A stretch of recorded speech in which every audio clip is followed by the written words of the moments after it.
Game of Thrones was an incredible show. Was. In retrospect, there's a very clear decline in quality that comes pretty much immediately following the end of season 4. It was not so apparent at the time. There are clear bright spots throughout seasons 5 and 6 that really elevate the kind of bad surrounding them and makes it easier to overlook the elements that were previously so great, like the writing, and just be able to kind of turn your brain off and enjoy the show that you were seeing, at least in the hopes that it is building to some epic conclusion as the show had tended to do in the past. Today, I want to discuss one episode in particular, that being the last episode of Game of Thrones that I would say is entirely a good episode. Every other episode from seasons 5, 6, 7, and 8 has at least one thing wrong with it that actively makes me angry upon rewatch. But there is one little diamond in that there rough. I still wouldn't say it's better than many of the episodes from seasons 1, 2, and 3, but overall, I think Hard Home is the last good episode of Game of Thrones. I should also say this video is accidentally coming out right around the 14th anniversary of the premiere of Game of Thrones. The first episode, Winter is Coming, premiered on April 17th, 2011. So happy birthday, Game of Thrones. I'm going to talk about an episode I like now. I know what you're thinking. I know the two episodes that just jumped into your head as being good episodes coming after Hard Home, but I don't particularly care for either of them for a couple reasons that I want to get into before I discuss the merits of Hard Home. As I know you're already leaving that angry YouTube comment, I'd still love to hear your thoughts. Let me know. Regardless, The Winds of Winter and The Battle of the Bastards both have excellent elements. The Battle of the Bastards, I think, might be the best episode of the series cinematically, but there are a number of issues in there, particularly with the writing of this massive battle sequence. The tactics are weird, and Sansa not telling Jon that she has an entire army up her sleeve for pretty much the entire season really makes no sense, especially given what we see of both of these characters before. Additionally, there are issues outside of the battle itself that tend to get kind of glossed over. Additionally, when looking at the Winds of Winter, that opening sequence is fantastic. All of the King's Landing stuff, oh my god, incredible. The music, what have you. But if you zoom out even the slightest bit, it's awful. Given the fact that King's Landing has done nothing for the entire season leading up to this point, just so this could be reserved for the finale, and the fact that no repercussions come of this, as Cersei is able to remain queen despite the fact that she has destroyed this popular religious movement and has no pushback from the peasantry whatsoever. Additionally, Marine is just an issue in both instances as being pretty rushed through, as it is weirdly both kind of slow and rushed in the show, whereas in the books, it's just slow. This is editing, Quinn. This is the last thing I'm adding to the video, but oh my god, I thought of another reason why I hate the Winds of Winter, and it's one of my least favorite things to happen in the entire series. After Cersei blows up the Sept in the season 6 finale, Jaime stays with her, which not only just completely flies in the face of the entire arc that he's been going on for these past several seasons, the fact that he is staying with her even after she does exactly what he killed Aerys for and permanently ruined his honor for is just completely absurd. Allowing him to leave during season 6 would change pretty much nothing in season 7. So overall, it just makes no sense, and I hate it, and I hate all of these characters at this point. Season 6 sucks.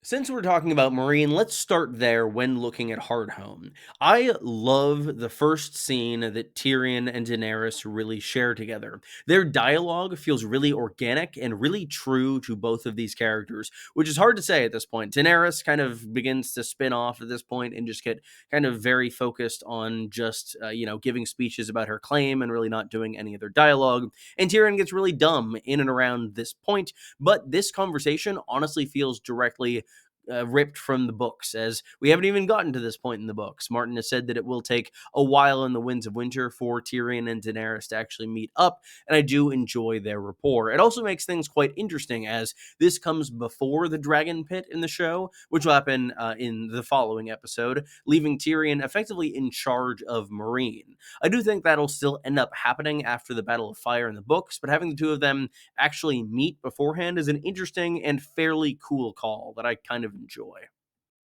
I also like the ways in which this scene kind of tests relationships between Jorah and Daenerys, between Tyrion and Jorah, and between Tyrion and Daenerys, with Tyrion essentially proving his loyalty by asking Daenerys to send Jorah away. If he'd asked Jorah to stick around, that would have made him seem like he was kind of biased and didn't have the greatest judgment, because Jorah doesn't have the greatest judgment.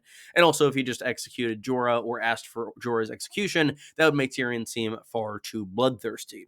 They do continue on into another conversation later this episode.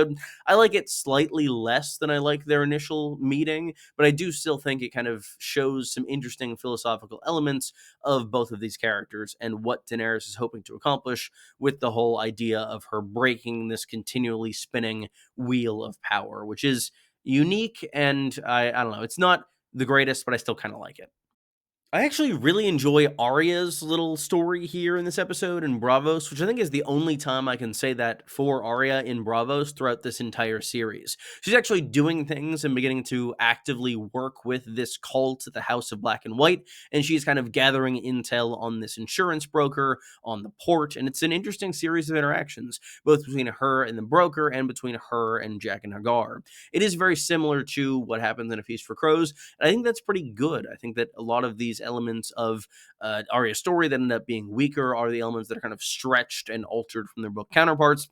I think this is a pretty smart adaptation, and I actually rather like the fact that this gets merged with the Mercy story that we see later from Arya in the next episode. I think it's a good combination of book elements that leads to a decent reason for her blinding in the show.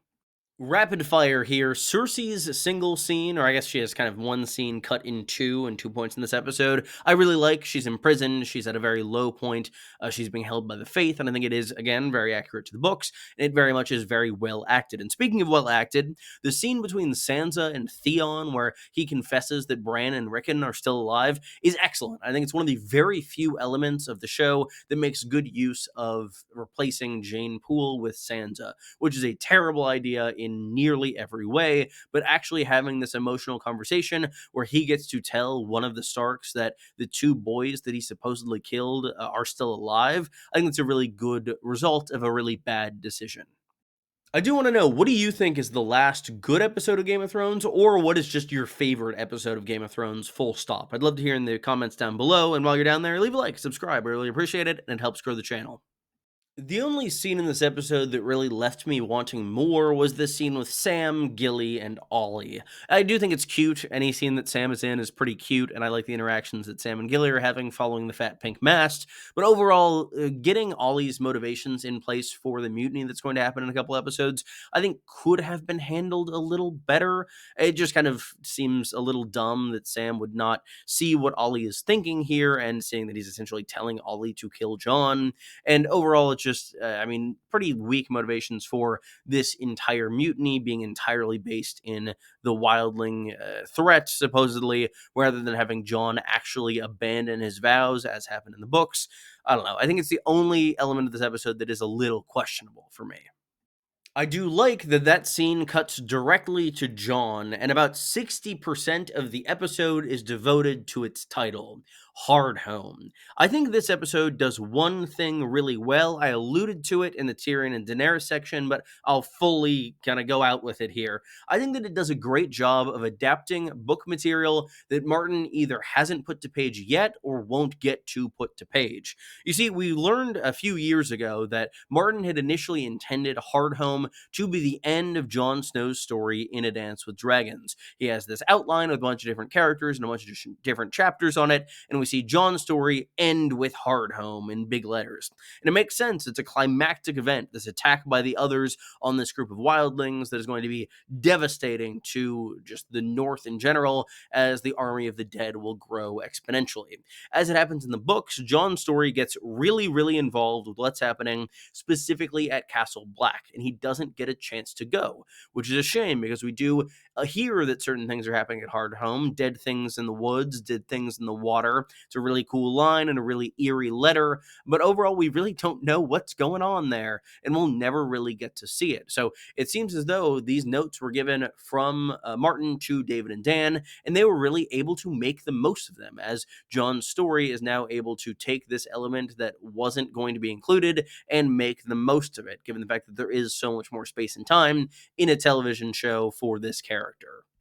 The reason I say this connects to the Tyrion and Dany stuff is because I'm sure it was a similar situation where they had notes from Martin on how this meeting is going to go in the Winds of Winter, and they decided to essentially move that up a little bit, tweak it a little bit, and include it anyway. Because a lot of this dialogue being exchanged between Tyrion and Daenerys in their first scene, especially, I don't know, it's a little high quality for this season and the later seasons in general. So I don't know, maybe it's closer to what Martin wrote, as was the case with so much dialogue in the early seasons, especially season one. At Hardhome itself, I like a lot of the kind of internal wildling politicking before the battle begins, as it really makes sense that they would need to be convinced. I like that Tormund just kind of beats a guy up and goes to call a meeting that way.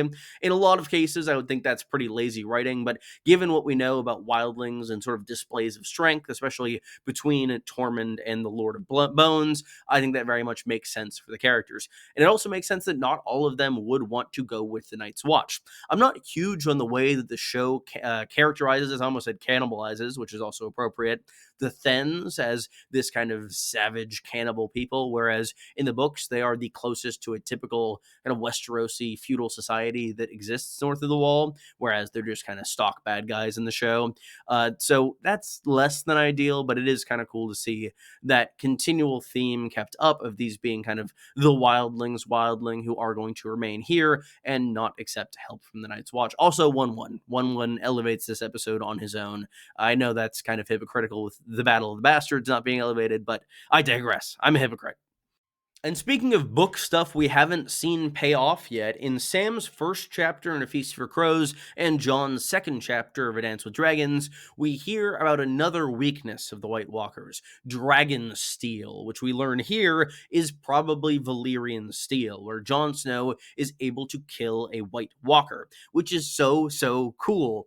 It really makes sense as something this character should do. Jon is the person most involved with this threat of the others and the White Walkers, but in the books, he's never seen an other. He's only seen one white, and that's, or maybe there were two. One or two whites, the ones that attack Lord Commander Mormont in the first book, because he's not even there for the Fist of the First Men. Sam has killed another, and hell, seen another, but Jon Snow hasn't. So I like the fact that that has changed, and it kind of adds to the character, and it makes sense that Jon is now very gung-ho about wanting to fight the others no matter what. There is one element of this episode that I do think suffers a bit as compared to the books, and that is the relatively low number of characters we have at the Night's Watch who are actually characters who we care about. We've got Sam, we've got John, we've got Ed, kind of. I care about Ed. We got Tormund, and none of them die here, which makes sense. These characters do have a lot more to do in the future, save for maybe Ed. Maybe he could have died. But overall, just the sheer number of characters who we know and might care about in the books who could have come to Hardhome and died at Hardhome to make this event feel more impactful, I think that could have been maybe done a little bit better. But that said, I think that there is a very good arc with this wildling leader and mother here who does end up dying and leaving her kids on the boat. I think that's a good way to get the audience invested in this conflict without necessarily having to allow a named character who was named before this episode to perish in this massive incident. I should also say I'm probably biased in this case. I love zombie movies and zombies in general. In high school, my other hyperfixation, other than A Song of Ice and Fire, was the Walking Dead comics, which I loved. But yeah, no, I love the way they're portrayed here. I think it very much makes sense, and I love the image of them both trying to get through the wall and then coming over the cliff and reanimating. It's just so cool, and I love it so much. I also think the ending is just chilling, no pun intended. And I think this is truly the last episode of Game of Thrones where I have literally no major gripes or issues with it whatsoever. Everything else has at least some asterisk of some description or size following it, but Hard Home I just thoroughly love and always have. It is my favorite episode of Game of Thrones from the last 4 seasons, and honestly, it's probably in my top 10 episodes of the series as a whole. Because I think it, in addition to having this excellent battle sequence, is relatively well balanced with characters meeting that are very important and other emotional beats that go quite well, such as Cersei's imprisonment or Theon and Sansa's conversation. Overall, Hard Home is an incredible episode. Thank you all so much for watching. If you enjoyed this video, be sure to leave a like and subscribe. I'll have many more on A Song of Ice and Fire, Game of Thrones, House of the Dragon, Dunk and Egg, what have you, in the near future. Again, thank you for watching. I really appreciate any support. I also have a Patreon, which is fairly new. The link to that is in the description. And yeah, I'll be back with many more videos in the very near future. I am coming into law school final season, so I might be a bit harder to find in these next few weeks, but the videos shall continue. I promise you that.